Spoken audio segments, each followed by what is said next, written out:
গত উপদেষ্টা পরিষদের বৈঠকে এর আগের সপ্তাহে গৃহীত আরপিওকে পুনরায় সংশোধন করা একটি দলের অন্যায় অযৌক্তিক আবদারের কাছে নথি স্বীকার করার সামিল বলেই আমরা মনে করি। এই সরকারের বিভিন্ন কর্মকাণ্ড অতীতেও একটি বিশেষ দলের প্রতি আনুগত্যের বহিঃপ্রকাশ ঘটেছিল। প্রধান উপদেষ্টার লন্ডন গিয়ে একটি অসময় এবং অবৈধ চুক্তি, একটি দলের চাপে নির্বাচনের রোডম্যাপ ঘোষণা এবং সর্বশেষ একই উপদেষ্টা পরিষদে গৃহীত একটি দাবি আরেকটি দল যখন এটার সাথে দ্বিমত পোষণ করেছে, বিভিন্ন রাজনৈতিক দলের মার্কা ব্যবহারের বিষয়তে আবার সেটাকে গত পরিষদের বৈঠকে পুনরায় পুনর্বিবেচনার নামে দলের প্রতি যে আনুগত্য প্রকাশ করেছে সরকার, নিঃসন্দেহে এই সরকারের নিরপেক্ষতা ক্ষুণ্ণ হয়েছে। আমরা এই সিদ্ধান্তকে মানি না এবং এই সিদ্ধান্ত গ্রহণের নিন্দা জানাচ্ছি। আমি স্পষ্ট দাবি করতে চাই, ইতিপূর্বে নির্বাচন কমিশন এবং উপদেষ্টা পরিষদের প্রত্যেকটি দল নিজ নিজ প্রতীকে নির্বাচন করতে হবে বলে যে দুটি সিদ্ধান্ত হয়েছিল, সেই সিদ্ধান্তের সাথে আমরা একমত এবং জাতি একমত।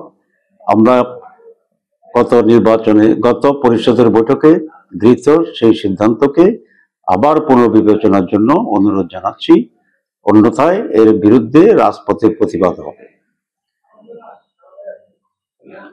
সনদ বাস্তবায়ন নিয়ে বিএনপি নতুন করে যে পরিস্থিতি তৈরি করেছে, এটি একেবারে অনাকাঙ্ক্ষিত এবং জনগণ ফেব্রুয়ারিতে যে একটি জাতীয় নির্বাচন চাচ্ছে, নির্বাচনের ঠিক আগে হঠাৎ এরকম রাজনৈতিক অনিশ্চয়তা উত্তাপ তৈরি করা ফেব্রুয়ারি নির্বাচন অনুষ্ঠানের প্রক্রিয়াকে বাধাগ্রস্ত করছে বলে আমরা মনে করি